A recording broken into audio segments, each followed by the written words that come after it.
We'll just. We are live. Okay, we're gonna go.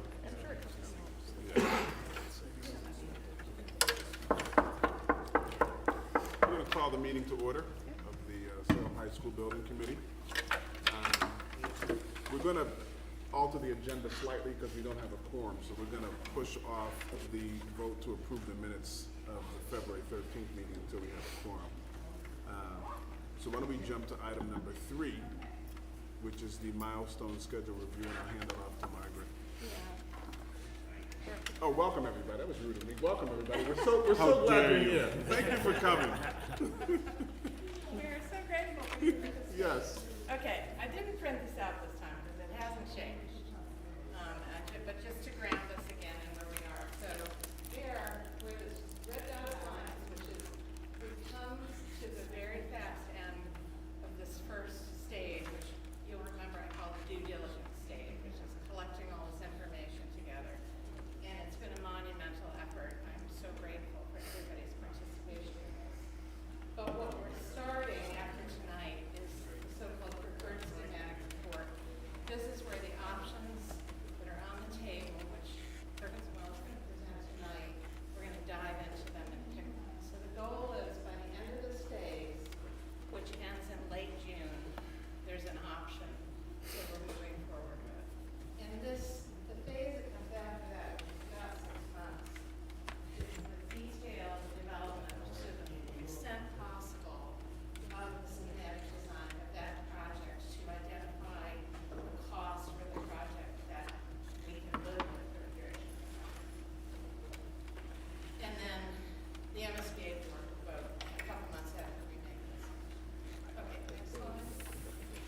So this, now that we've moved along a little bit, you can kind of see the end of the phase that we're in and the end of the phase that we're going to be starting.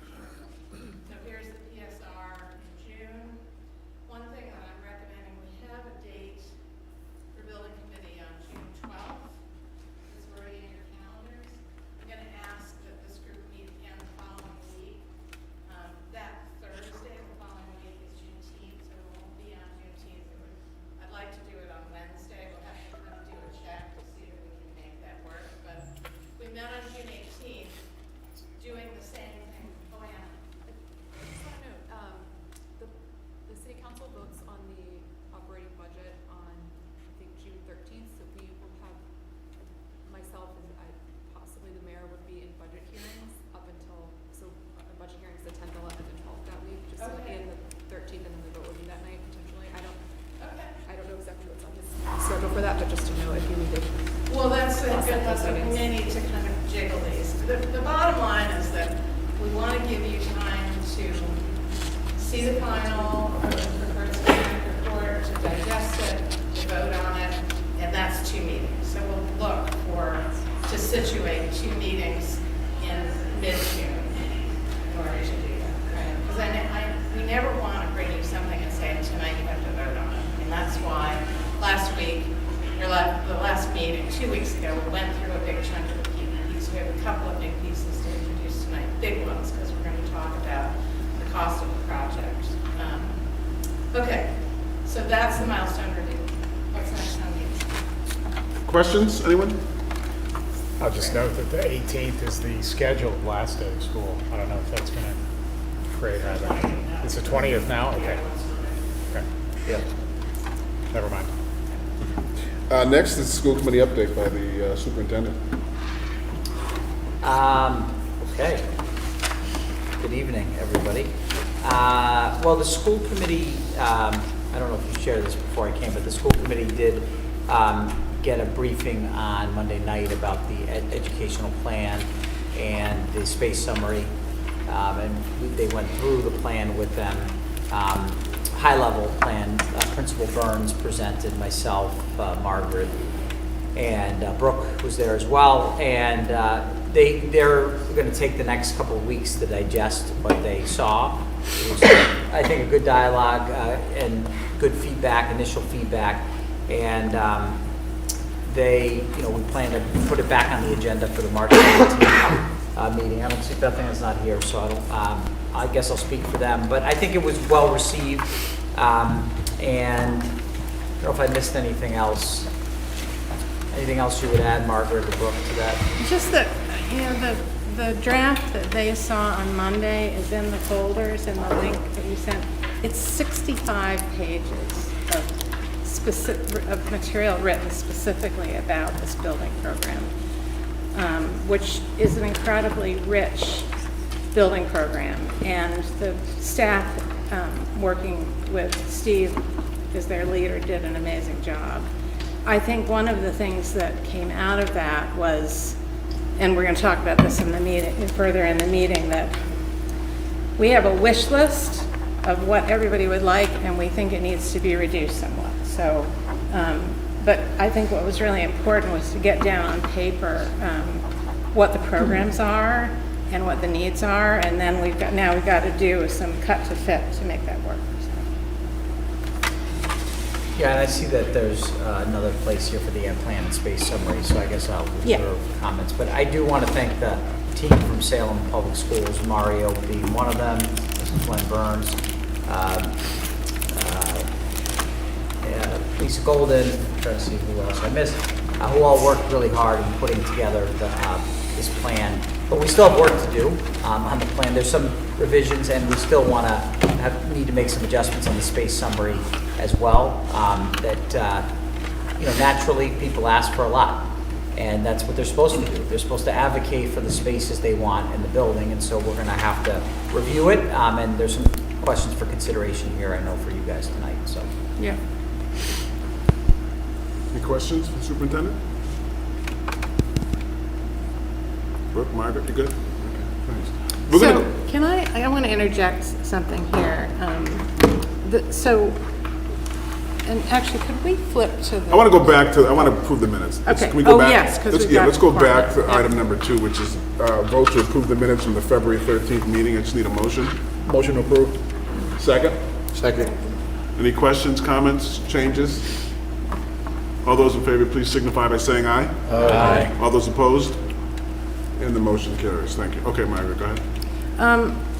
So the big reason we're here tonight is to vote to submit the PDP to the MSBA. So as we start to go through the PDP, can we just go to the vote slide, which is further on, we'll come back. I just want you to see the language we drafted for the vote, because essentially we're asking the committee to do is to, well, there's a lot of slides. Actually, I'll just read it because I've got it on my desktop. What we're asking the committee to do is to confirm that they have, part of your job, if you look at the MSBA assignment to the building committee, it's to provide oversight of the completion of the submission of the components of the preferred schematic, PDP, the preferred design program. Wow. Acronyms. So that's where we're headed with this. So we're going to go through the pieces, answer your questions, and then at the end we're going to ask if someone's ready to make a motion to submit it. So we would not make the submission probably till next week, but we don't want to have to bring you back together to do that. So Just a point of clarification, it's preliminary design, not preliminary preferred. design program, right? And again, it's the collection of all the materials. So now let's go back to that table of contents. And by the way, because it's hard to read, everybody has a piece of paper with it on it, but you need to see it up close.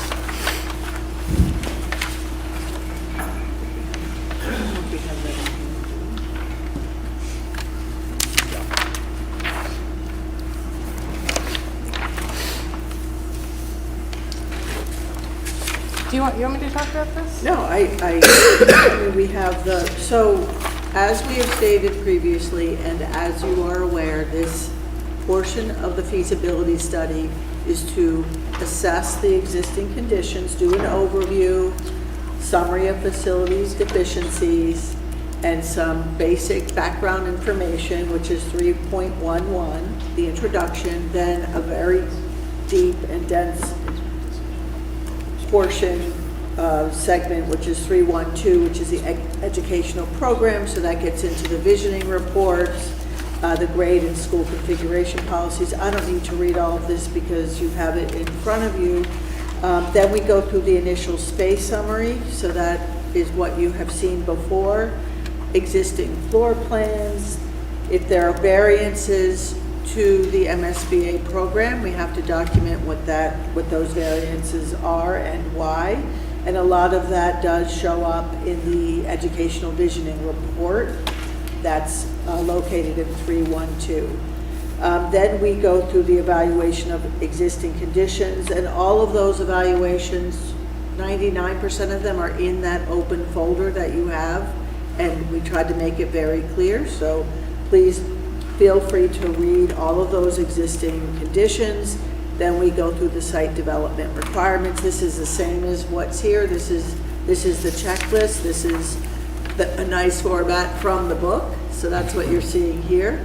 And then there's the evaluation of options, and again, you'll see many options, and we won't have to pick an option until we're into the next portion of the feasibility study, local actions and approval, and then a whole lot of documents in the appendix, which is, the geotechnical report, the visioning documentation, the environmental site assessment, and all of these will be put in the folders in this order, so you can preview them.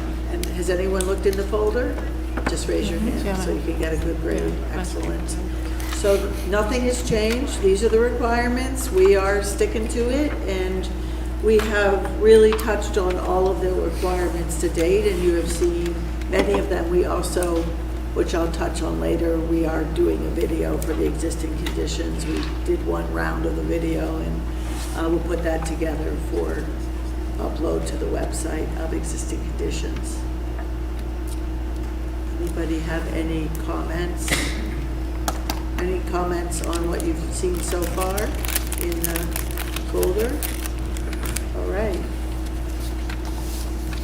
So we can get into the update on the educational program. Second, I'm going to talk about this. So, I did this, I think 2 days ago. And some things have bumped around a little bit since then. But the nugget of it is, this is for a 912 school.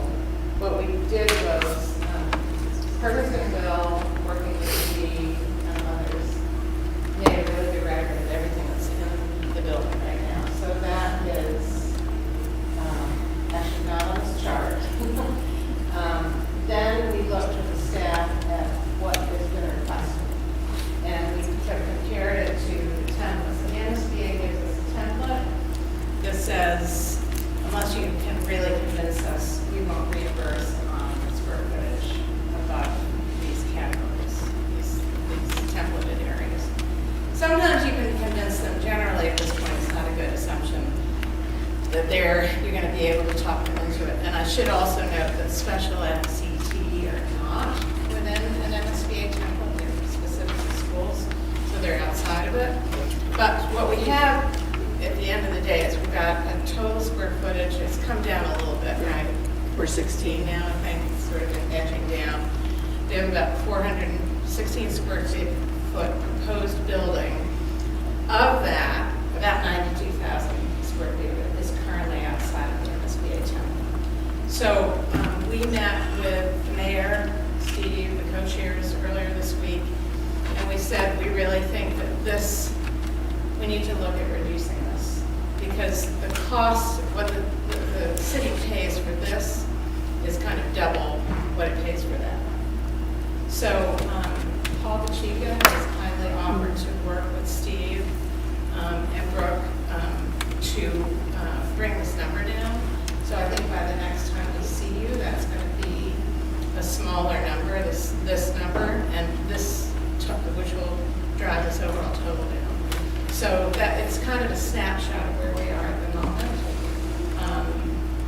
And that leads into, I think, the next slide. Could I ask a question, Margaret? Yeah, I have a question. Sorry, and I should know the answer to this, but I'm used to looking at the massive poll spreadsheet.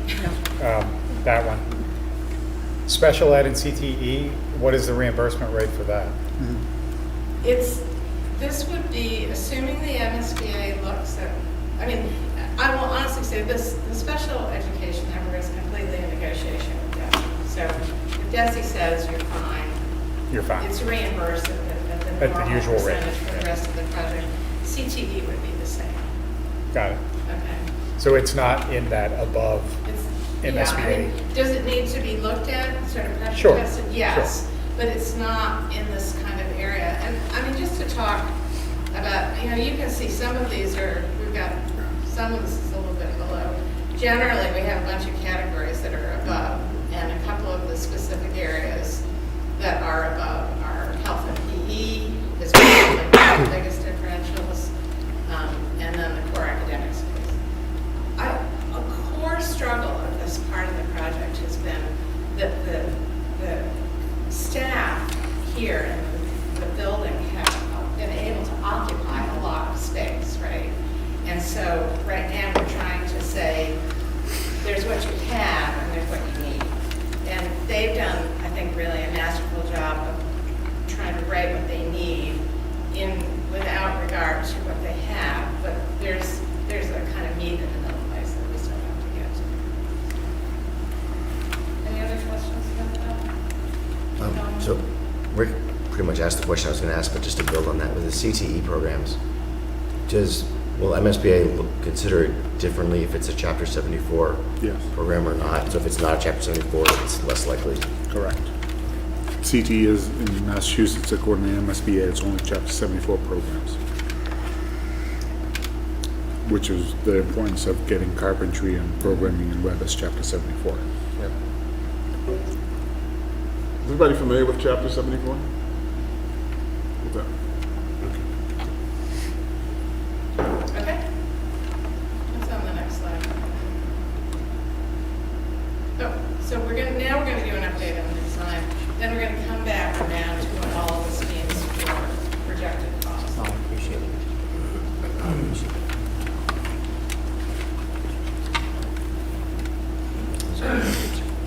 So this hasn't really changed. These documents regarding the evaluation of existing conditions are in the folder.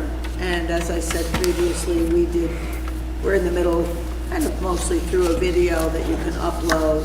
So please feel free to look at the reports. There's a lot of documents in that folder. Everybody knows where the folder is, and Margaret can send it around if you don't have immediate access to the folder.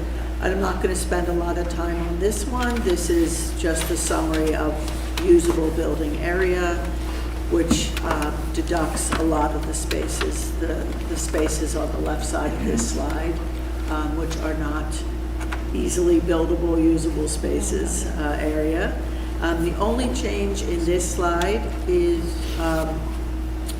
where that 51 is, which is hard to see, but where the buses park, because I did speak to Z, and he said those buses will be relocated somewhere else. And so there are 51 spaces, so we added the 51 spaces to what was previously about 249. Now you're about 300, you have about 145 spaces for Horace Mann, and the bus parking will be relocated from that area. Everybody good with that? Can you just refresh my memory on what was perceived to be needed?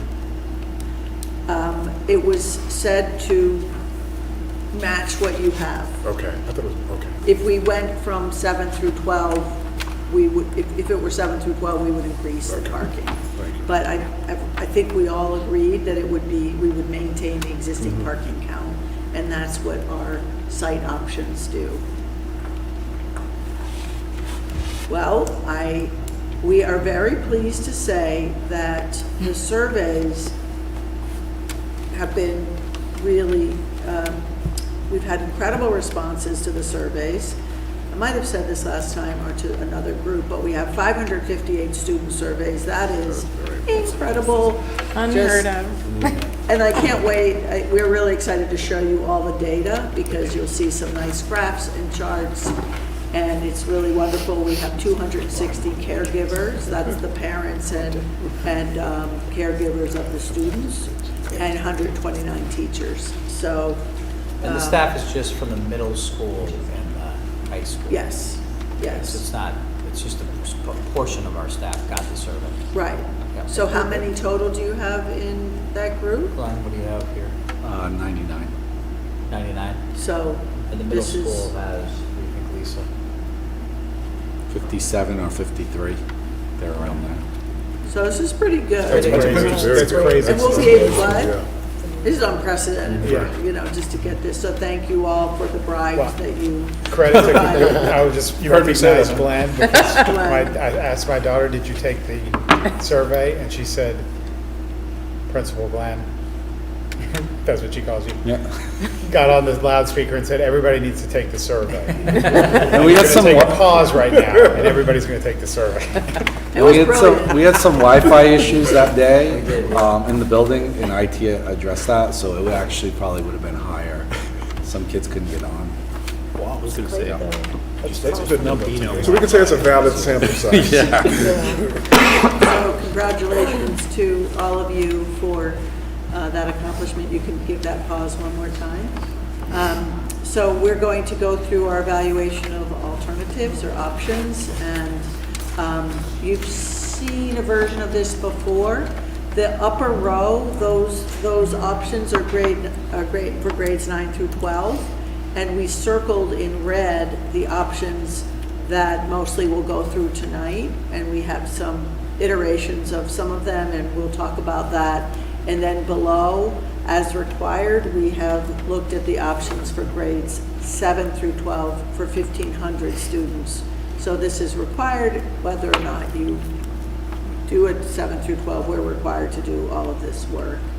So we're gonna jump into the site options. Many of them you've seen, so we won't probably go as deep into them, but we'll give you another preview. And just remember, we don't need to pick anything tonight. You're not voting on an option, you're only voting on the fact that there are options that you can later choose from. And even after we go to the next phase, we will iterate on these options, so they probably won't look exactly like this, especially after you select an option. It will go through a process of design in that next phase. So this phase, you'll recall, is kind of wondering what happens if we use the existing field house and renovate it. So that's really the kind of heart of this scheme as a proposal. Calling it the mirror scheme, it has two kind of major academic wings that flank the existing field house school.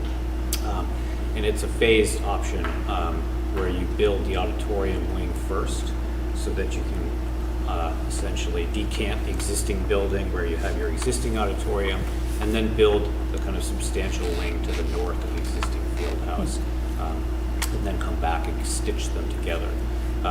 This scheme, as you see here, puts this great new field kind of at the front door of the school. That front door faces Highland Avenue. And just to call out a few of the things that are different from last time we looked at this, we've had a healthy conversation about what's required for exterior storage and in general building storage for the building. So you can see we're kind of identifying a potential location for exterior storage north of the existing fields. We also have a lot more data on the geo-exchange well field, and we'll share a little bit of preliminary energy modeling with you after we run through the options. But we have a better sense of what the options would be in terms of using geo-exchange as a way to provide energy for them. So those little dots that you see over the Horace Mann field, that's a potential location that we would be able to essentially drill a geo-exchange bore field to supply energy for the building. That could happen essentially without disrupting the phasing of the construction of the building. And the number of dots there you see is kind of in the middle range of the size of the well field that would be supplied just for the high school. And we've had a little bit of conversation about whether or not that well field might be able to expand or be phased so that it could serve the electrification of the Horace Mann building as well. So we'll continue that conversation and kind of tease out how feasible that is.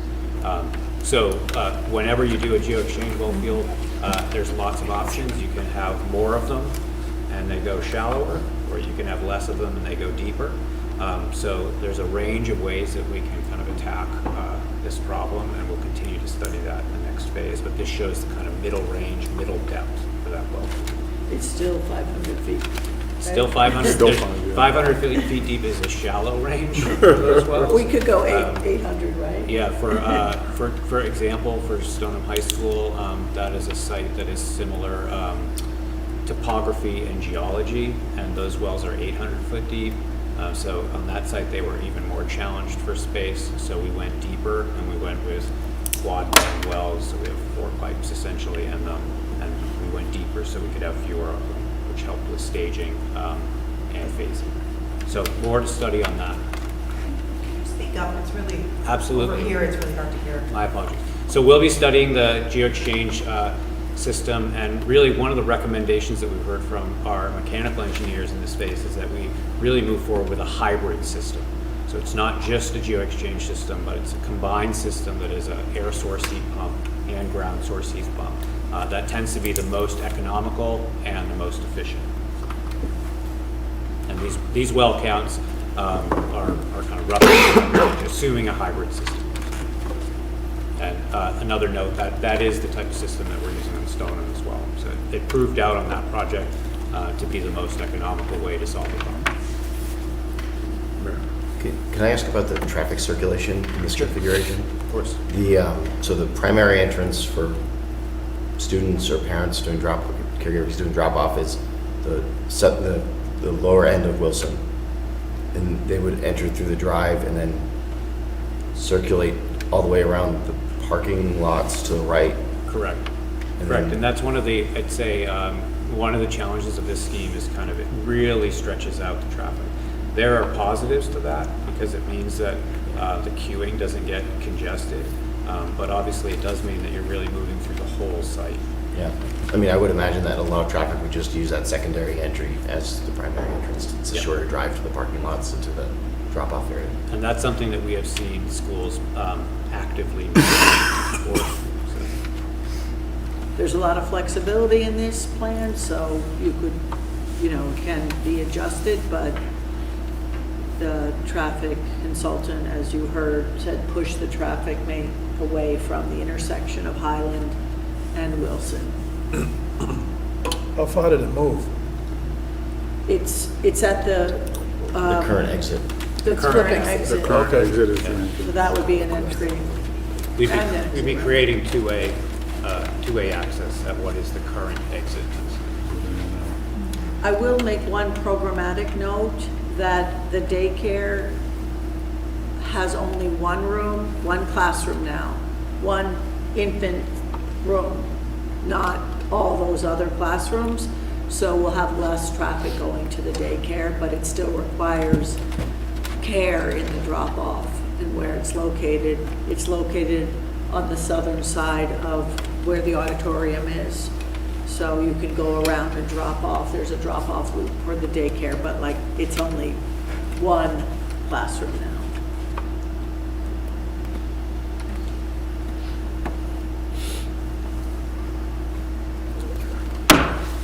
So this is a diagram just representing the phasing that I described before. Building south, and at some point in the process renovating the field house, probably over the summer or kind of in a semester in the summer. At that point, you can take down the auditorium, music and arts wing because they've been replaced in the southern wing, and then you can stitch the building back together again with a new wing.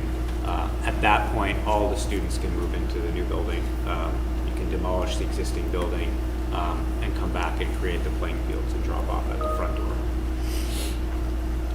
Question. Roughly, assuming that things go the way they normally do, what's the period of time from, like, time-wise, year-wise? Sure, do we have a schedule? We said that it would be about 18 months per wing. So those red pieces would be about 18 months. And hopefully, they could work on demolition and site work, so. Okay. Did you put the duration, Margaret, in the? I didn't put the durations, but I think we sort of generally agreed that a two-phase project, which this is one of those, would be about 3 years. And then we said And- 30 months if Yeah. it were new. And in the iterations, which you're gonna see some of where you're building a building outside of the footprint of the existing, it would be more like 30 months. So it's gonna be like 4 years total. By the time you do all site, after all site works down the fields and all, it's probably like 4 years. Yeah. So here are some But diagrams. the kids of- aren't going in. Sorry. I'm sorry, but the kids aren't gonna end up in trailers someplace or mobiles, There may be classrooms. some modular some trailers on adjacent, just to help with phasing. But we're assuming that we can do it, and we're hoping we can do it without it. If it were renovation only, we accommodated 14 trailers, and that's what you used the 14 last time. classrooms. What? 14 classrooms. Modular Okay. classrooms, Yeah. and that's what you had last time you did the renovation here, so Okay. we used the same number. I mean, the level of detail, if you need 3 or 2 or 4, we don't know at this point, but we would know that more if this became a preferred option. So here's a diagram of placement of many of the programmatic elements. In general, overall, big picture, we're trying to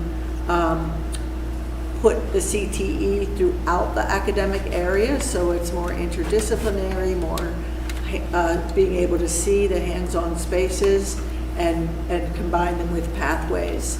The lower level, you're gonna see in some of the plans that that gray, I'll give a pop quiz, anybody know what that gray is?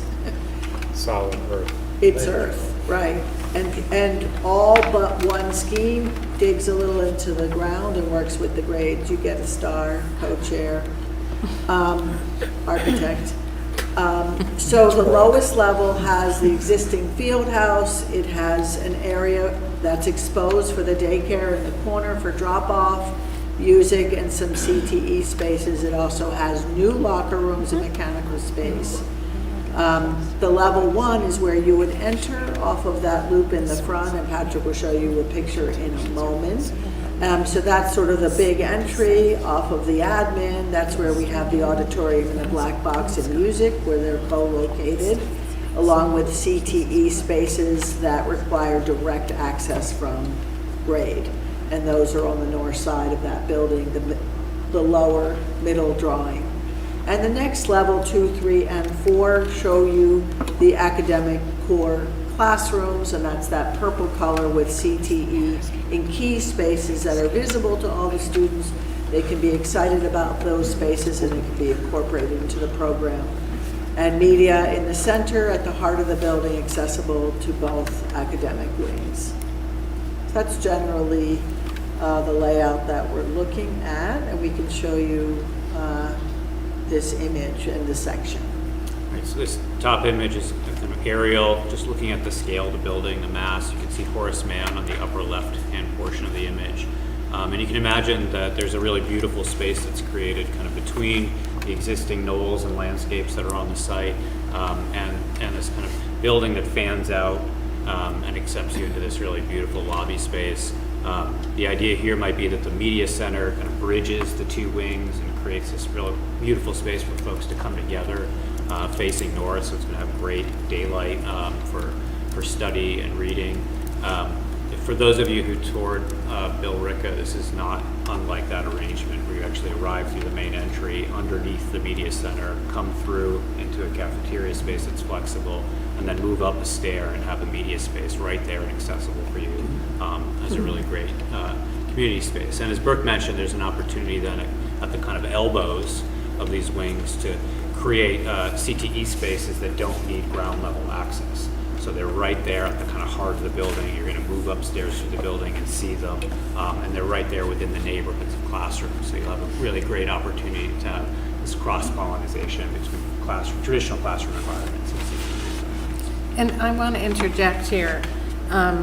So Glenn, a couple of weeks ago, I want to say 3 weeks ago, organized a trip for a whole bunch of his staff to go see Belmont and Billerica.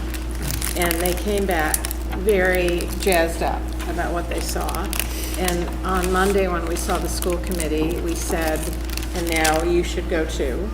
And I also want to say, it's also time for folks in this group who want to go too. So that's all I'm going to say now, but we will be organizing trips to go see some schools. Glenn, do you want to say anything about the trip? I thought it was eye-opening for our staff and for myself to really see how different schools are utilizing common spaces, what the shapes of different rooms, especially for all of the things we're asking with our the music department, the theater department, and how the adjacencies worked out. So there was less space, but it seemed like it was much more useful. Appropriate hallway sizes that had common spaces in it that were usable and you could tell they were using it as classroom space and learning spaces, which was great. Just seeing that set up, I think it gave people these ideas that they don't need a separate, like enclosed room to do these things, that these common spaces can can take the place of that, and can be much more useful. Also, it was great for them to see the size of the classroom spaces and actually see it, that they are larger than our typical classroom spaces. So while they might be using 2 classrooms to do something here, they really don't need to. They can use one and then a common space if they needed to break out. And it's just critical that when you see everything put together and designed for a purpose, that you're not walking around a whole building, whereas here everything's enclosed, but shared spaces sometimes are all the way across the building. And that's just because was an open room at that time, and we're like, you can have this room. So those were things that were great for the staff to see. You didn't know we did Bill Ricca. I did not know that. We just we reached out to him. I knew the principal from my previous position in Haverhill, and we had been in meetings monthly, so it was nice. He led that one, and then the head of the building committee led the Belmont one. So the Bell Ricca one was really about the teaching and learning part, which was great, and how they use the space. And then the Belmont one was more around the design of the building and why, how the spaces were more functional.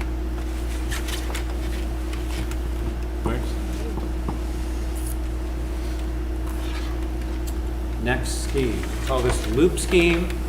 This scheme says, what if we build a ground-up building outside of the footprint of the existing building, and kind of tuck it in the northern portion of the site. And this has some challenges with it. Obviously, there's a very large rock outcropping where this site location is, so there's some costs. You sure? Have you seen I haven't. Missed it. through it? So there's cost obviously associated with this, and this scheme assumes that we kind of bear that cost to build in this location, and the benefit is that you don't have to face the construction. So it's a much shorter duration for construction, obviously. Doesn't mean it's without disruption on the site, obviously, but there's less disruption because this is essentially a 2-phase project, a single phase of construction, move students in, and then a phase of demolition and field construction. One thing that you'll notice that's different since last time we presented this is that we have really pushed the construction pieces tightly to the building as we think is feasible, essentially, giving as much of a buffer to the north corner of the site as is reasonable. Doing that really because it felt uncomfortably close to the northern edges of the property last time we presented it. The primary challenge probably for this scheme is that it has no back.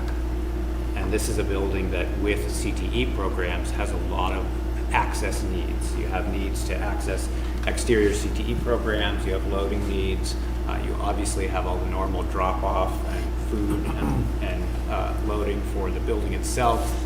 Then, as we said, we also have a small daycare component that also has to have its own drop-off. So this is a scheme that really says, what if we build densely in one area? And the challenges for that is that every side of the building really becomes an access point. There's no back. Traffic too, man. What? A lot of traffic. Yeah, it's tough that way. There's a lot of really compelling things about it in terms of a building and an educational building. It's just, Yeah, some of the things that challenging. are really nice about it is that it puts the image of the school, really forward on the site. So you're going to see the building more, and that has obvious benefits. When the building is alive, when it's open and complete, the city's going to see that activity by it being kind of closer to the edge of the site. So it does have a kind of front in that way, and then it has another front, which is internal to the site, where it really creates and buffers this kind of interior landscape of the site. We heard a lot about the want for exterior learning environments, and this scheme really says, okay, well, we're going to kind of create this protected area that could really be beautiful landscape areas that the school life could spill out onto. We also imagine that the primary drop-off location could be a kind of tabled road where access to cars are there during peak drop-off times, but during the day it could be closed so that students can kind of eat outside, flow across into the landscape in ways that you really create a beautiful kind of campus experience. I'm sorry, I didn't mean to cut you off. No, please. Oh, so the truck entry, would that also be considered a secondary entry? The very top, north, that says truck, right? I don't think an entry, maybe exit, but not entry. So then so there's only one entry then? For everybody. And you Okay. could go out that northern side. Yeah, 2 exits, single entry. So you're kind of circulating mostly around, we're saying south even though it's kind of southwest, but the south side of the site. This also requires relocating the front door during construction, which we did it when I did the Woburn High School. That front door moved around many times because you were building a huge building right next to a building, and it's just not an issue. People get the circulation path, but that would require that. Yeah, we were thinking potentially you could reverse the loop around the building essentially and drop off at the lower location and create a gracious temporary entry essentially on that side of the building during construction. This obviously moves parking kind of closer to the power lines, which is, we think, a better adjacency. Obviously, put the cars next to the power lines, seems to make sense. It co-locates parking closer to the entry, which is a positive. And it allows us probably to have a bit more efficiency in the parking because they're kind of simpler, regular shapes on flatter areas. One thing to point out, on the upper parking lot, on the more north side, where you have the tennis courts, there was some discussion about could we keep the automotive building, which is I think 8,000 square feet, for storage, exterior storage. You can see where it's falling on this particular plan. It's dotted in next to that P. It's right in the middle of parking. So, while there are a lot of acres, the site is tight. So we are locating a building. It's not in the scope, but you can see it above that southern field. We also will want to mention that those 2 existing fields, the cost includes accessibility, access to those fields, since it doesn't have accessibility right now, handicapped accessibility, so that is included in the estimate. Yeah, just a couple more points on this. You might ask why we're not putting the geo-exchange well field underneath the parking area. And the answer is because we really want to reserve that for photovoltaic arrays over parking. And when you're trenching electrical for structure, but then it's going to hold PV, making a pin cushion out of the earth under that makes it nearly impossible. So really those things are very difficult to kind of co-locate over the same space. Can I ask a question? Please. Do you lose much energy? I mean, it doesn't look like it's that far, that other potential geo, I can't really see. You this. lose some, but less than you'd think. But less, okay. Is there a reason that there isn't a geo well under the new field? Yes. The geo-exchange well field for a building that is substantially, say 70% powered by a geo-exchange system, which is what we would recommend for this building, it needs to be online in the first phase for the building to operate, which means it can't be built where the existing building is. It has to come online for that first phase of construction. There's real flexibility in where we put these wells as well. So L shape of green on the north side of the building in this scheme, we can put wells in that location as well. They don't have to be in a grid perfectly. There's some flexibility. You can kind of wrap them around the building. So really, once we start to talk with contractors about what the right way to phase this is, usually that has an influence on where we put the well field. And it can be a bit more flexible than you might think. So for Salem High School, it is exactly like that. It's an L shape that wraps the north side of the building in a kind of a amorphic shape. It's not a regular grid, and it's still just as efficient. And just as a rule of thumb, we have about 140,000 square feet of PV assumed.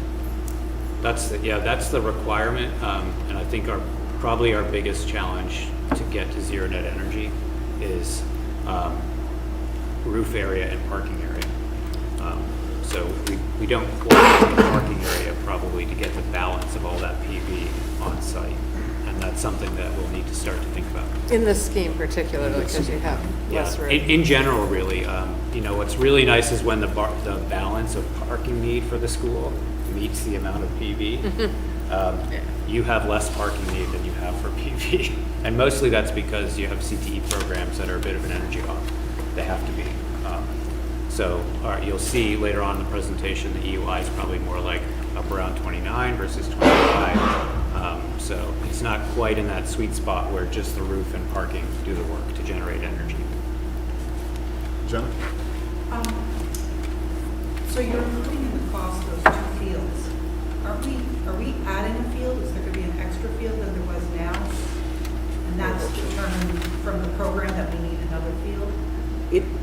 There's green space, you mean at the southern side of the building? Down there, I'm just Right, wondering. those two fields exist, if you didn't want to include those two fields, the renovation and accessibility to those fields in the base contract, you don't have to, that's a way to cut costs. You could keep those fields the way it is.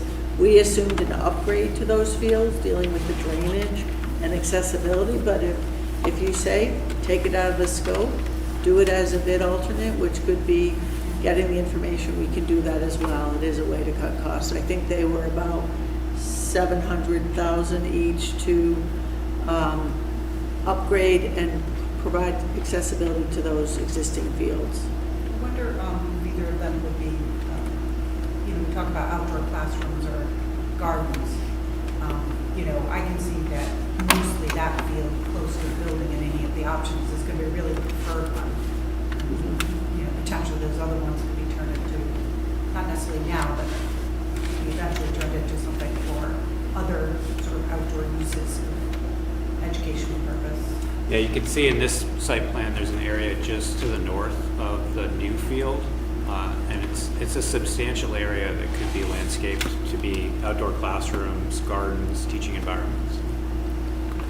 I would just caution, I thought I heard early on in this whole process that there was a need or there was a shortage of playing fields, so that's a conversation we need to kind of tread lightly, tread carefully. Well, honestly, the next phase, once we pick an option, we will get your feedback on what you want, and there's only so much site area.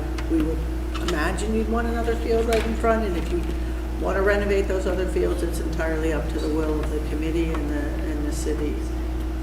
We're just showing you what's possible, and we've included it in the cost estimate. It is an easy way to reduce costs. So I just want to be mindful of time. I don't want to push this because this is important, but I think we're losing some folks. Okay. We have a vote at 7:10, I think. Actually, this timeline is a little screwed up. I think the All right, vote's going to be about 7:40. We'll get Okay. through this. This Okay. is you. I That's think me. Patrick already Oh, okay. Adding the time Sorry. up incorrectly. Oh, okay. All right. I was told there would be no math. No, go ahead. You told what? There would be no math. No math. That's what happens when you retire? Okay.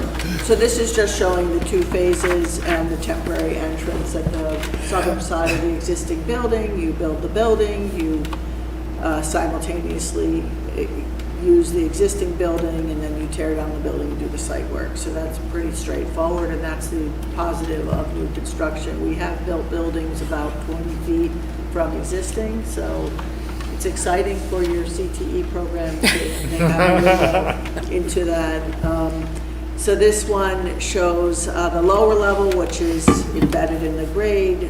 There's some natural light at the rear of the northern side of the building for the alt PE. Locker rooms are below grade, and auditorium is embedded at that point. You can, on level 1, which is the left lower drawing, you have CTE, and as Patrick described, there's need to get access all the way around the building because you have CTE on one side and the daycare or the infant room. You have the main entry on what is the southern side with admin. You have loading, which is on that northern side. So there's a lot of need around the building, which can be challenging. We also, as you can see, tried to scatter the CTE among the building as you loop around the academic classroom. So you loop around CTE and art and media, which makes a very dynamic academic environment, and that happens as you move up through the building. We can move. So we'll quickly do this, but just a 3D-dimensional image kind of showing that southern face of the building, kind of opening out onto that great green space. So you have great southern exposure for the entry, creating a little microclimate there for students in the afternoon as the building kind of heats up around them. And then you can see the section through the building really as though you took the building and sliced it like a loaf of bread. And you can see that the scale of that interior kind of courtyard space is great. It's going to get great daylight. It's kind of open enough. And we're kind of implying that you might slope the roof to maximize your PV yield and exposure. And then as Brooke mentioned, as the grade falls away and the ground slopes down to the north side of the site, we're tucking the larger programs into that portion of the site. So the field house is down at that lower level. You might enter the field house at the running track level and access the stands from that level. And we're going to go really quickly through this one. This is an option that we showed last time, but we haven't developed it too much further. We have a variation on it that we're adding that we've priced that we feel like pulls the building a little bit further away from Highland, makes it a bit more compact and a bit more efficient. So we might suggest that this gets sunsetted in the next phase, but we'll go through the new option, which is the wrapped option. This is the wrapped option. We're really beginning just to study. We're learning more about the program and about the need to really integrate CTE into the learning environment. So this scheme kind of asks the question, what happens if we wrap traditional classrooms around these CTE spaces so that as you move through the building, you're always getting a sense of where CTE, where music, where the auditorium, where the gym is, and the life of the building becomes really integrated in an academic way. So similar siting to the previous scheme, but very different way of organizing the program on the site. You can see here we're spreading the geo well field in 2 different locations, which we also have done before, directly adjacent to the building, both to the north and to the east. We have the daycare drop-off to the west side of the building in the quieter side of the site, and then the drop-off again to the south, getting that great southern exposure. You can imagine the cafeteria and cafe kind of opening up with that southern exposure and kind of looking over again, and a really great opportunity to have outdoor learning environments integrated next to playing fields. You will notice on this scheme that we have 2 new playing fields, and that's really because of the efficiency of kind of putting the building where it is on the site. Can you just refresh my memory? We had, last meeting we talked about access via Highland Ave. I forgot how we ended that conversation.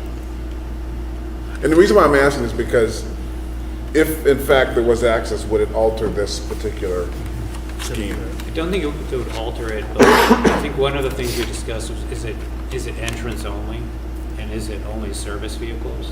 The other thing we discussed is it exit only for buses, potentially? So it seemed like bringing general traffic to the building from that site would be challenging, but making it an access point that eases loading and eases bus access may be feasible. I think it would enhance it, but we are trying to make the site work without it. Right. In case it's difficult to achieve that Yeah. access. There may be an emergency access there as well. That might not be that difficult to do. And obviously, this has a very pronounced visibility along Highland. And as I drove here tonight, I could imagine the school really Gym without. prominent on Highland Avenue. And this is the one scheme that doesn't have any lower level, and it's the most compressed scheme. And if program gets cut a little, it'll give it a little more wiggle room, and we won't complain about that either, because, you know, there's a lot of program here. Is it intentionally designed to be an S for Salem? It is now. Yes, Mr. Mayor. From the moon, Right. we're gonna see the S, or your drone, or anything else. So this has a lot of positives. It is close to the existing building, but we'll look back to what might be the CM. And so this has a lot of positive attributes, and there's the phasing, so it's a two-phased. And then diagrammatically, you enter at the level 1, there's no basement or no lowest level, so you don't see any gray, so you're not seeing any of the ground plane here. And you'll see that snake in the upper levels where those core academic classrooms wrap around CTE and the auditorium and the field house to create a very dynamic environment. It is very rich and compressed, and people aren't walking 600 feet as some of these buildings you have to do, or even more. So there's a lot of positive attributes to this particular scheme. I don't know. It just seems, I'm looking at CTE and the fact that it's kind of not contiguous. It just seems weird. I don't know why. I'm just used to seeing, like, all the CTE in the same place, and that's, it's probably old school. Old school. But it just seems odd that it's not contiguous. But I do like the fact that it's embedded with. Well, there was discussion about electrical being up on the upper floor, so you could have access to PVs and wind and things. So there's so many compelling educational reasons why they don't have to be. Yeah. No, I'm glad it's that way. It's all just, together. I guess I'm thinking. I mean, we how it was obviously years have to ago. have the ones that are accessible to the public, but if you look at some of them, they don't need to be together. You don't have to have, some of these programs together. So, Like I'm medical encouraging Maria. medical assisting shouldn't be separate within the CTE scope. It should be within science. If we ever were to get cosmetology, it should be with next to chemistry. And that's the whole purpose. It's not just an electrical program. It can be part of an engineering program that uses electrical. Culinary does not have to just teach kids how to do culinary. They could be a food science program that uses that space in the meantime. And that's really where we're starting to dig into these plans to kind of think about what it means to have a school where those CTE programs are not thought of in a neighborhood, but they're thought of as part of the experience of the school. And you'll see that thinking really if you tour Bill Ricca, where the art rooms are not kind of tucked away. They're right there off the main lobby. They're directly adjacent to the gymnasium. And we're really very deliberately mixing groups of students that you might traditionally think of That's as great. having different. Yeah, I mean, historically, CTE has always been in the basement, and we want to get away from that. No, I think it's great. I mean, for Salem to have these programs in an integrated high school is amazing, and help support the pathways by making those critical. I just think a adjacencies prospective and students and connections. parents walking through and seeing it like this is kind of cool. Right. Yeah. This one seems to be the broadest footprint. Is there concern about natural light? Yeah, I think this is the scheme probably out of all of them, that if the program shrinks a little, it will benefit from daylight. The upper floor, Yeah. you'll see we kind of stacked the two-story spaces in that center portion of the S. The piece of the building that is most daylight starved can get daylight from above then. And then you'll see some other things that we're doing to kind of create those breakout spaces in the hallway adjacent to the gymnasium, adjacent to the auditorium. And those spaces as well could be lit from above. So there's some creative ways here to make a building that seems really dense, get daylight, and be really active. And that's one of the games that we play to make a really efficient building from a zero net energy point of view. Because you're reducing the amount of envelope, but you're still making a really active space. Jenna? Oh. Please. Maybe this is a no-go, but I feel like it should be discussed, at least why. There is that one piece of property on Highland that is one house. And why would we ever consider acquiring that? Because why would that person want, I mean, that's not a great place, it's on Highland. And it would be right near a high school, no matter what happens. And I know, I mean, in the grand scheme of cost of that acquisition may be less than trying to, it would give quite a bit of space, I think, and potentially access circulation. So I don't know if that was like, you guys said, no way ever, we're gonna acquire that, or if that's like something that we could consider on the table to give us a little bit more room. And probably that piece of property is not, it's not a great place for much, other than, you know, something next to the high school, right? Well, in this scheme, it's important to note that the bridge is before, in this one, the bridge is before the houses. So the bridge is kind of at the corner, the northern corner. So the one that would really breathe would be the loop scheme. Yeah.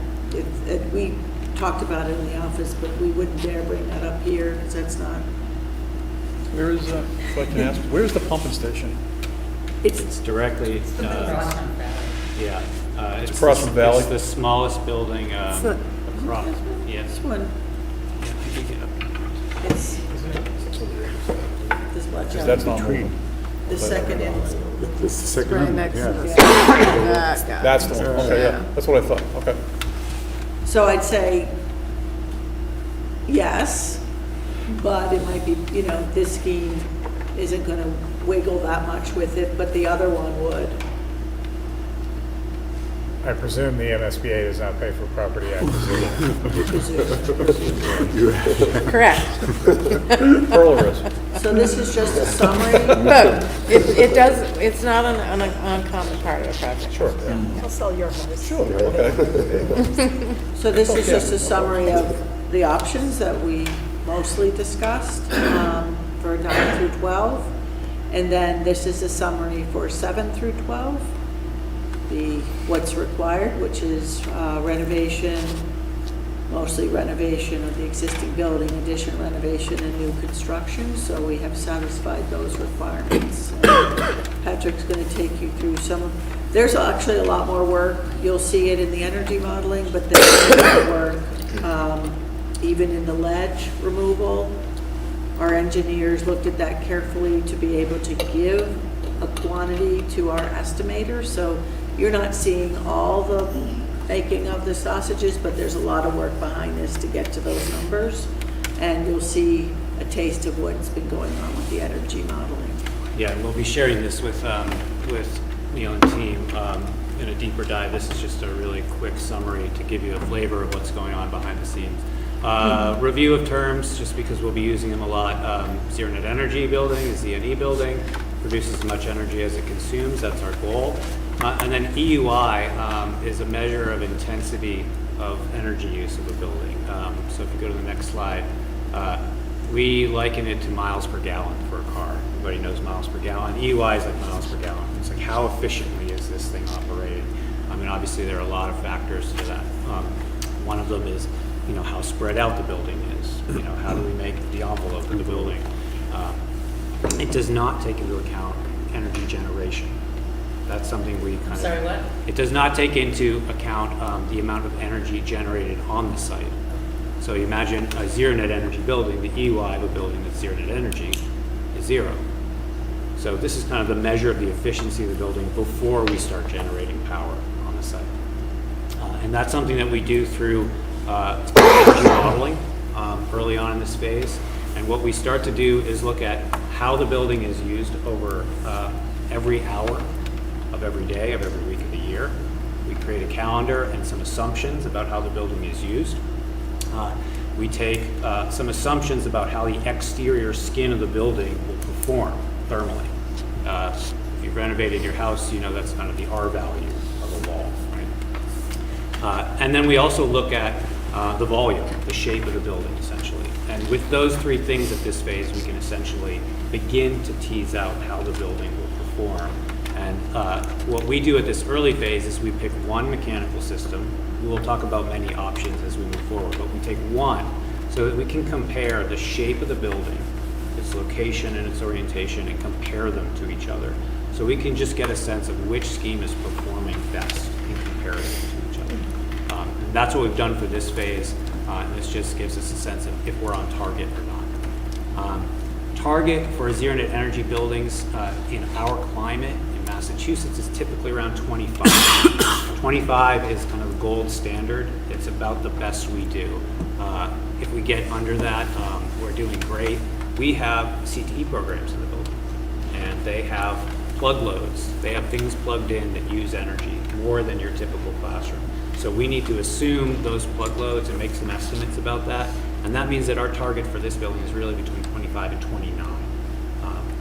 Full CTE high schools can be up around 35 at their most efficient. They can be up around 50 or 60 if they're not done efficiently.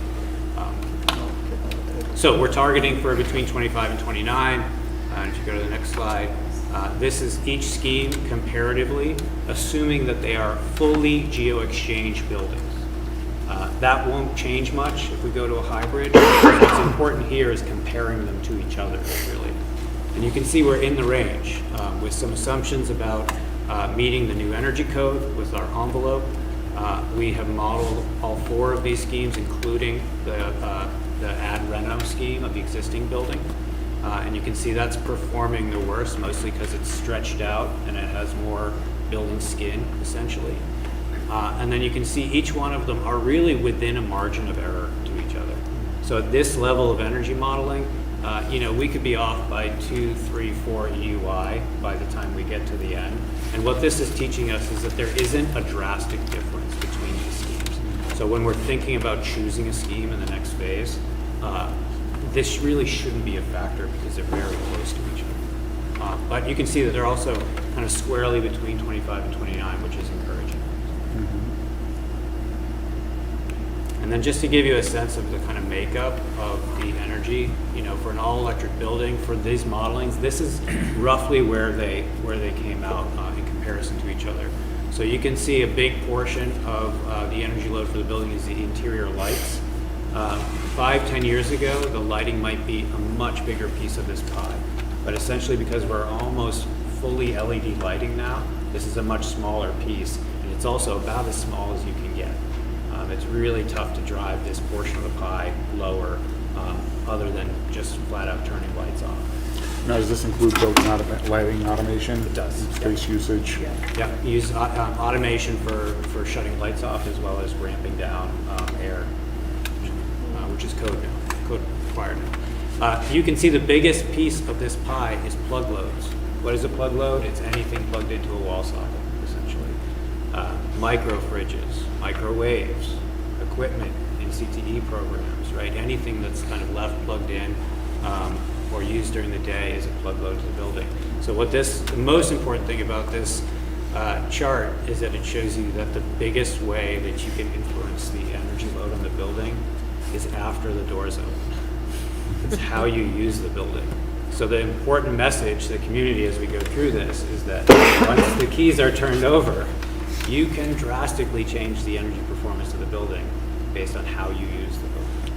So when Not every everybody teacher can bring asks, their microfridge or a yes, when everybody microwave. asks for a That is microwave. exactly right. Everybody will or a want to bring fridge. a space heater, a microwave. And they're Need a asking, staff person for become the most energy hated notes, person. yes. so this is part of the summit to talk about Yeah, and the impact of. we bring this up now, and we'll bring it up with more in workshops with your teachers and your educators, because it's really important for them to understand that they need to own the performance of the building, just like you own your wallet. There's a budget for energy, and you don't want to spend more than you own. So does this assume that the building as a community space, and because students are here late for, it assumes a It does. long period of time? Yeah, it doesn't assume how you operate the building now. It assumes that this building will be loved, that it will be open. Yes. And we're really taking that from previous projects and understanding that kind of clock of the building as we hope it will be used. In summer. Yeah, that includes the fact that we assume the building will be highly used in the summer as well. We need battery-operated space heaters. So, Solar, there you go. All Hey, right, I have one conceptual question, only because if the pandemic taught us anything, Yes. these net zero buildings, the fact that you can't open a window is mind-boggling to me. Yeah, we The will. fact, I mean, and the fact that you're gonna have CTE programs and some kid is gonna be on a table saw and he's gonna be trying to jam something through the table saw, that thing's gonna start smoking out. And then you're gonna have to evacuate the whole building because of a fire alarm, because he's smoking out a blade, cutting something, because you can't open a window is, Why do you think that we're gonna design a building where you can't open a window? because I've been in too many lately that have been in, and when I was a builder, when I had to build a house in Linfield, and I had to bring, because they wanted a commercial grade stove, and it needed X amount of CFMs to draw out, we then had to bring in makeup air from the outside back into it, and then we had to heat it because, and I was like, this is the most ridiculous thing I've ever seen in my life, that you have a requirement that I have to pull air out of the house to put it over a cook stove. Yeah. And then I have to bring cold air back in, but no, you can't do that, now you have to heat it. So that won't happen. Yeah, some On a of building those this size- already been on the other side. Yeah, In our carpentry shop, I was able to open the windows. Okay, So- because so- I just, yeah, completely so that whole idea is, like, ugh. Let me just say, we've done zero net energy buildings with operable windows. We've done zero net energy buildings with proper ventilation around CTE equipment. And we've done zero net energy buildings that have air change per hour. In fact, we designed Salem High School during the pandemic. So obviously, ventilation in classrooms was a very, very important conversation. And we went through a process of really understanding what is going to keep kids healthy, and how do we do that without compromising the performance of the building. This is not related specifically to the building, but has there been any discussion about including, like EV charging stations in the parking area? Yeah, that's That I always wasn't a here point for? of discussion. Okay. I mean, there are certain levels, You have a Is- requirement based on code now. Oh, nice. but, but you're gonna have more. you know, just to talk about the windows, we were in one building committee meeting where they really wanted, there was discussion about not having operable windows, and we pretty much laid on the tracks for having operable windows. Okay. We really think it's important to get fresh air and the opportunity for that. No, I've just been in too many buildings lately where you can't open a window, just Right. like mind-boggling to me. Right. We are on the same page. All right, I want everybody to take a deep breath.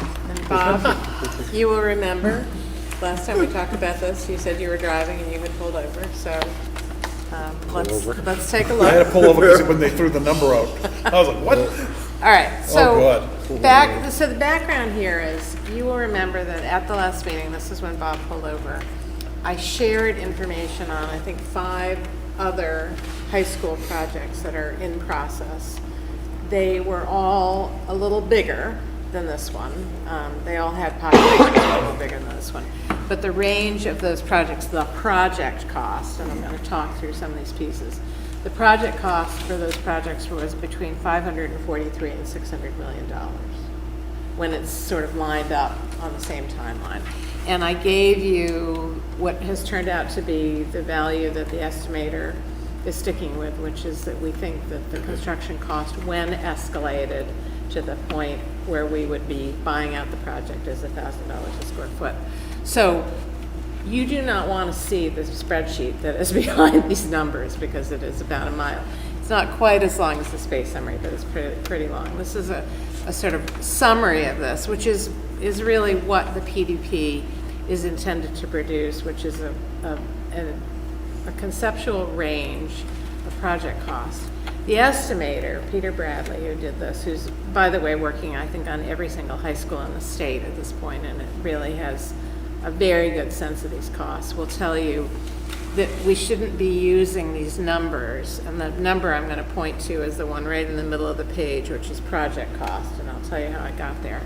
We shouldn't be using these numbers as a predictor of where we're going to finally end up. We should be looking at them in terms of relative costs, because there's so many unknowns. I mean, these numbers are being generated from these diagrams these folks are doing.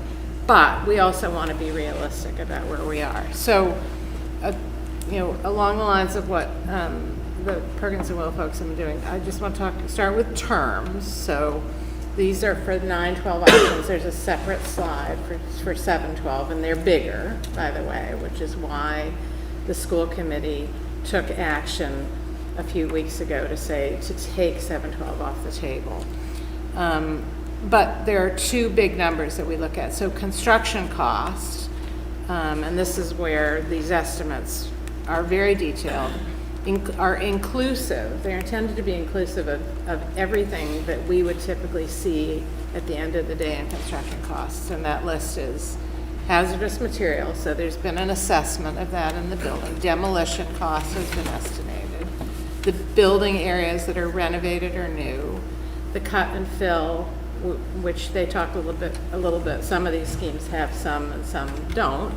So that's a differentiating point. Site work, including new and renovated fields, modular classrooms where they're required, the contractor's general conditions, which are more if the project is longer and less if the project is shorter. So that relates to the 1 phase, 2 phase, contingencies, and then the escalation. So that's all in that line, this construction cost. And you can see the repair of the building, which would only, in the very first column, which would bring the building into code compliance but not have any educational upgrades.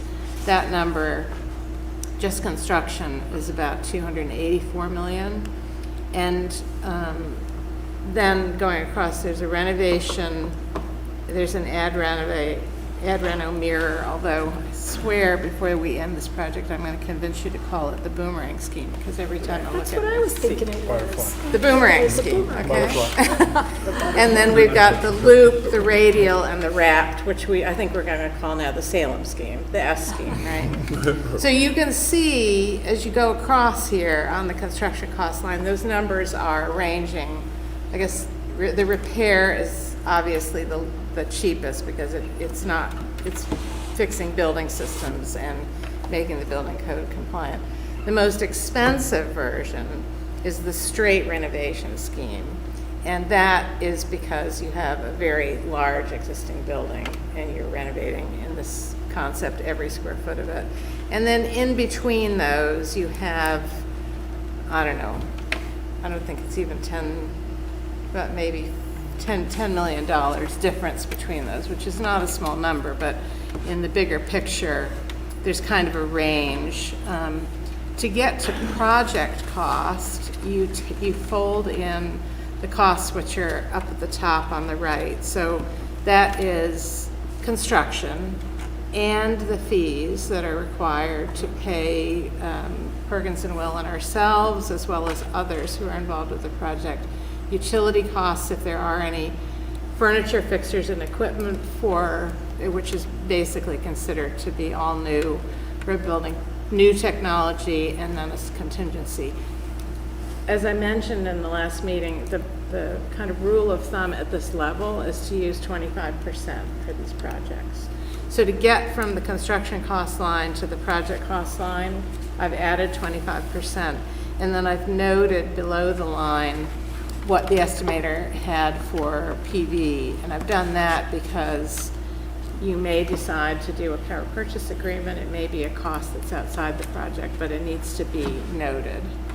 And then across the bottom, it sort of tells you a little bit about what those different options are. So for instance, the new loop scheme, which is the fourth one over, is new construction on the north side of the site, has one new field, and the radial scheme, which is the next column, has two fields.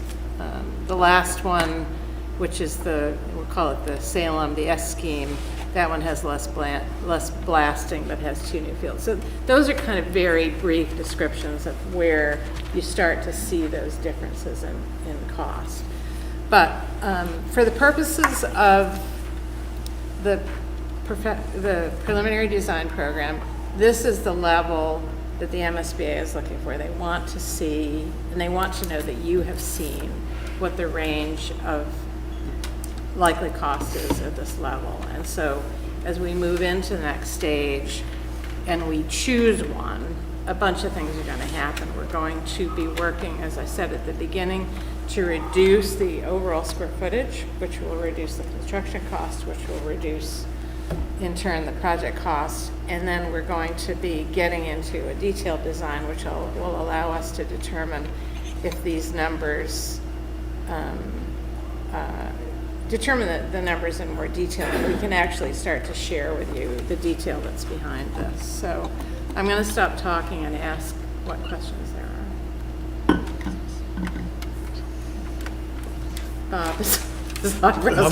I'm gonna look down to my old friend Anna down the end. With, Remember, this is relative to the different. I guess my question would be, based on reimbursement rate and preliminary numbers outside the square footages, Yep. what would be the final number back to the city?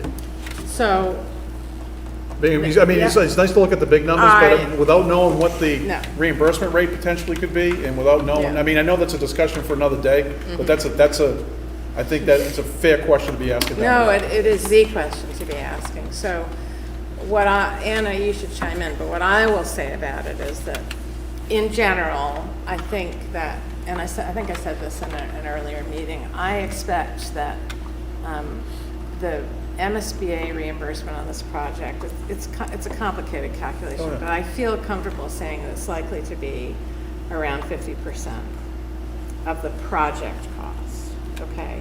But the devil's in the details in the sense that we want to reduce anything that is excluded from MSBA reimbursement, which is back to the context I said at the beginning. And then I think the very first thing we want to do as we launch into the PSR is to talk about what that financing would look like. So I went right past it at the beginning, but I want to say that we've agreed with Anna that what we should have at the top of the agenda for the March 20th meeting, which is the next big meeting, is to actually pick up from here and say, now what would the financing look like?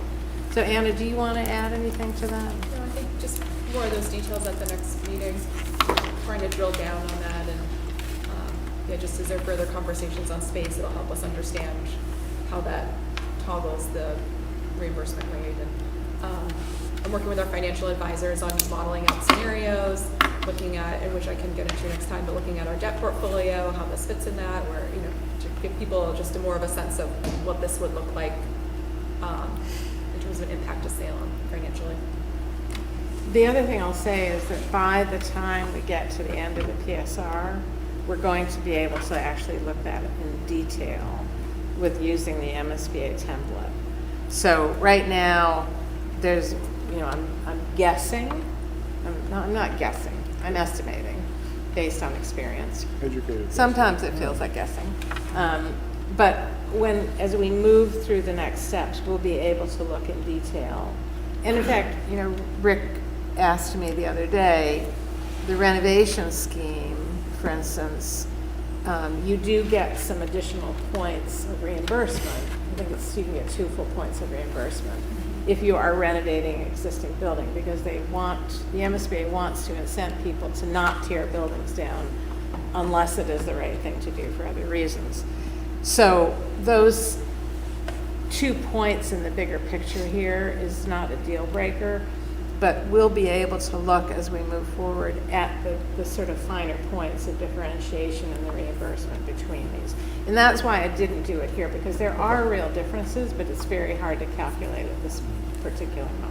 I think it's just a part of the conversation as, as we move forward, is when you look at, go back to that slide from the beginning, and you look at spaces that are outside of the accepted range, those are difficult conversations to have with somebody Oh, who's yeah. has a department, they had visions on Yeah. some grand space, and now all of a sudden they have to bring it back down, and, it's all into, huh? You don't say about it. Well, Oh, yeah. Can I I was tell- the only can one I that tell has you? less space. So yes, Yeah, no, I'm with it. it's personal.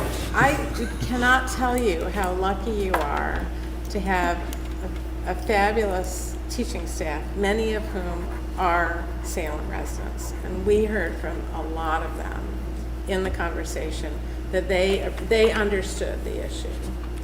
And I think that is really important to know that, the teachers are residents here too. Like they're, not all of them, but many of them. But speaking to Bob's point, the daycare seems like it's been positioned outside of the high school space or to an extremity of the high school space. Is that being calculated as EEC Chapter 74 space, or is that being calculated as not MSBA reimbursed space for a daycare? Yeah, I mean, we haven't looked at that, but it could potentially be moved. It's in Wanna the- make sure Jenna- It's in the CTE. It's in the so CTE it's- right now. It's totaling up in the CTE number right now. Jenna? Just, 2 quick things. One, if you need me for a vote, I can leave in a few minutes. Second, just wanted to confirm, my understanding was that we have to keep accreditation, we have to at least do the repair. Is that correct? We Maybe haven't that's seen too any strong a comments. statement, But Yeah, I haven't, Steve, you have to help me here. I don't believe the accreditation of the high school is at risk relative to this project. No. Well, we Not- got not- cited, Glenn, we got cited. Yeah, they wrote in that we were entered into the MSBA, so we got Yeah. a little bit of grace on that standard. Whereas if nothing happens, the next time around for accreditation, that would be a little bit more of a serious infraction for the school. But okay, what it's not did- that severe, but what was it? we do have to do We something. can share that. It's our NEAS report. Yeah. Yeah, because this is Yeah, let me just answer Jenna's question. I think we have enough for, I don't wanna end this is an important conversation, so if you need to leave, you can leave. We'll still have enough for a vote. Okay, great. Okay, thank you. Hold on, Mayor and then Rick. I just want to add, but you're absolutely correct, Bob, that this is where we have the hard conversations about what's nice to have in a new building and what do we need to have, because ultimately, that number from that first slide is just not realistic, and that's going to affect what the final costs are here, places where we can increase what's reimbursable, make the case to MSBA, and find other ways to kind of generate revenue opportunities to reduce the annual debt cost on this, because at the end of the day, it has to be at a number that not only we can afford, but that the people in this community are going to feel comfortable voting for, or we have no Yeah. project, because this does require a debt exclusion override vote, and so I think we need to demonstrate to the public that we've been thoughtful in making this as affordable and realistic as possible. Is the bump for ad reno, mirror, boomerang, butterfly, S. is that driven by something intrinsic to how it's being designed, or is it the phasing? Mostly phasing. Mostly Longer phasing. duration. Phasing and complexity of the interfacing that you. Right, that's all the, You need a lot of swing space in order That's to a do that kind 36-month work versus Yeah. 30 month. It's lengthening the construction period, and it's building directly adjacent to existing structure. thank you. Paul? So one thing that's sort of embedded within this number that needs to sort of emerge out of it is risk to budget. Typically renovation risk to budgets are either higher contingency costs or just the fact that they tend to come in higher. So So when you look at $496 million compared to 517, the reality is the risk to the renovation could drive that easily north of 500 very quickly, only because renovation typically has more risk associated with it. And so, you know, part of the analysis in the end should also be focused on the risk to budget. We'll have a reality, does have a reality in every building project. Higher contingency typically in Yeah, and renovation. what ends up being a 36-month assumption ends up being 40 because they run into a logistical problem. So that kind of layering of other information to come is also going to assume to be fed into not just the number, but the risk to that. Just a quick question. The solar is, the PV is not MSBA reimbursable, correct? Good question. Their policy on this has been changing. I think the reality is that the biggest driver of reimbursement is that they have a cap on construction costs. And I'm grasping here, but I think the number at the moment is $650 a square foot. It may go up, you know, before this project goes to the MSBA board. But if you have $1,000 a square foot, or make it a little more because you've got the solar, right? You're already outside of the MSBA reimbursement. So I wouldn't say that they would exclude it if you wanted to buy it as part of the project. And in fact, our Amherst project, the town of Amherst is doing that. They're buying the solar. It just ends up being on top of the outside of the construction cost threshold that they reimburse them. Neil? These costs, you're not assuming direct pay for solar or geothermal in this cost estimate, right? Like the investment tax credit. I think none of that. Is that still gonna be around? Well, we don't know what's gonna be around tomorrow, but I'm assuming you're not assuming that in this cost. Yeah. Yeah, That's gross. So, correct.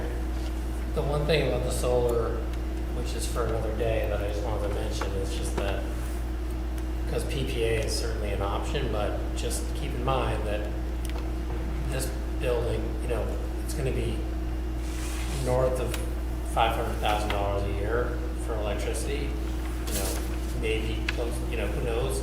It'll probably be pretty expensive to power this building, and so you're talking about, if that tax credit still exists, but you could have some value there in owning it, you know, compared to what we'd be paying for electricity for the next 50 years. Yeah, and we can help you show, at least, give you an understanding of the payback on those, which we typically do in the next phase. The trade-offs. Yes. Hold on, Mario had his. Yeah, Mario.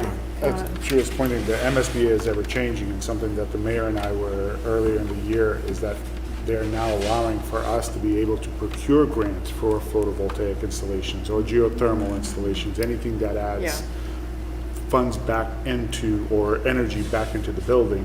We can go secure those funds without affecting our construction costs. They're not gonna just, oh yeah, you went and got this, so we're gonna take this out of whatever your construction cost total is.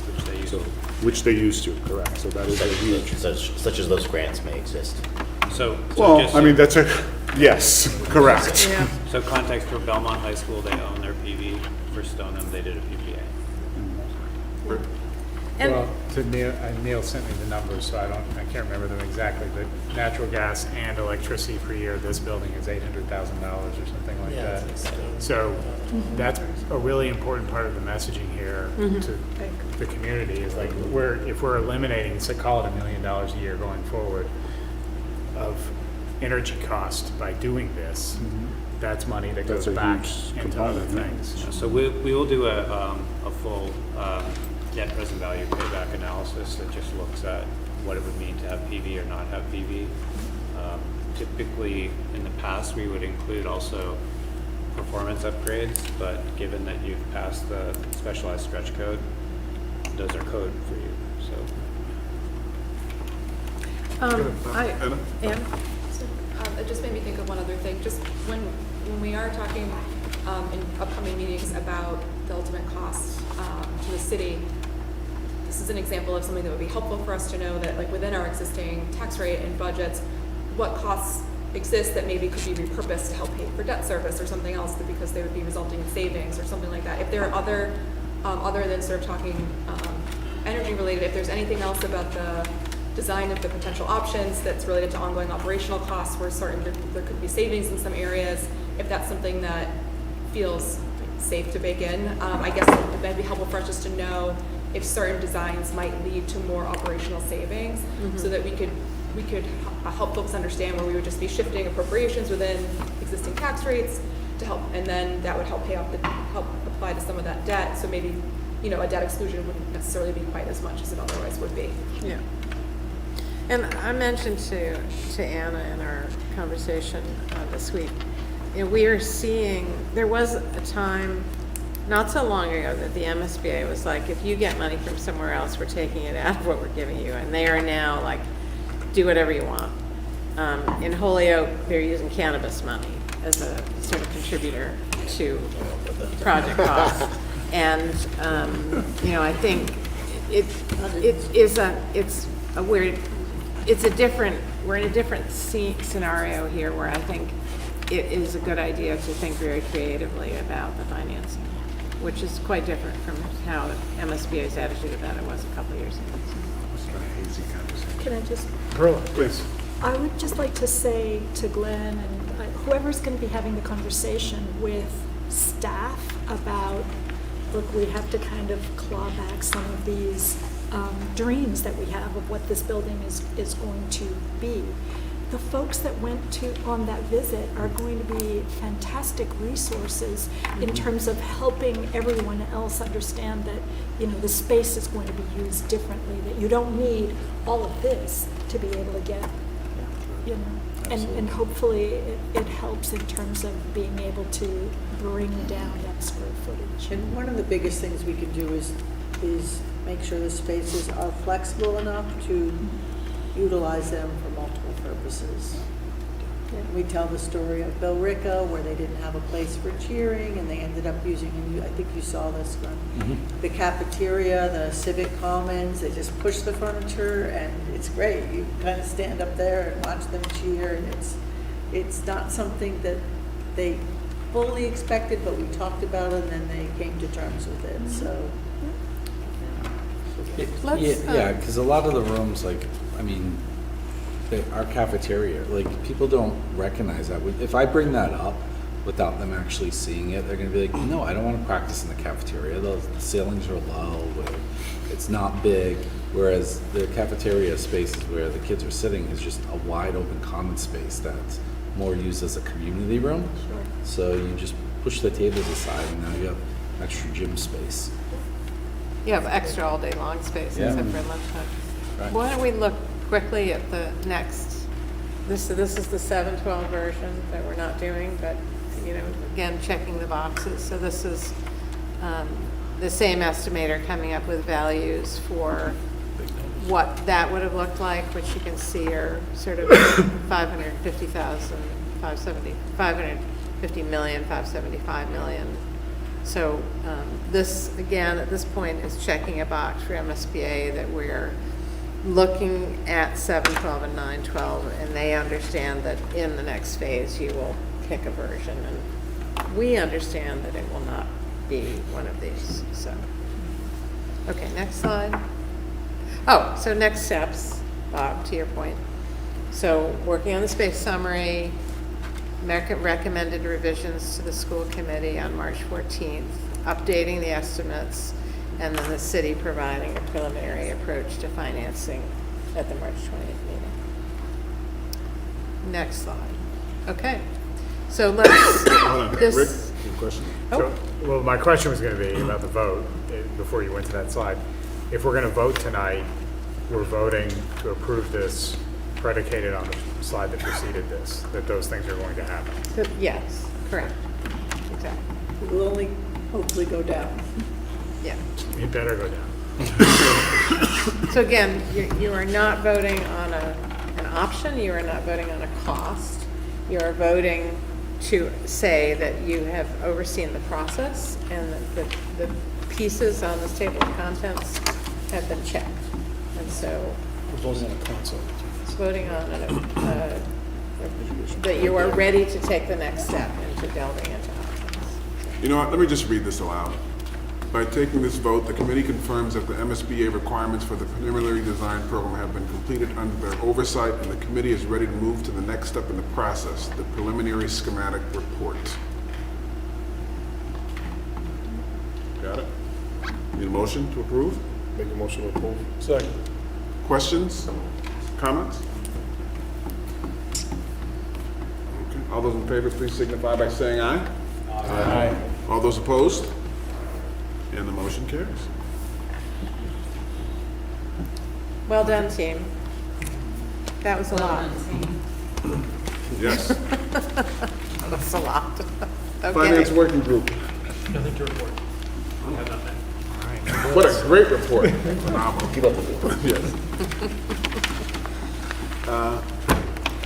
Mr. Kocher, any other? I have no Issues, other concerns? issues that were not anticipated. Okay. And now we have time for public comment. And a hush falls over the crowd. I think that will conclude today's meeting. Any last minute comments? All right, motion to adjourn? So moved. Second. All those in favor? All those opposed? Have a wonderful evening. Thanks, everyone. Great meeting. Thank you. Next meeting is March 20th.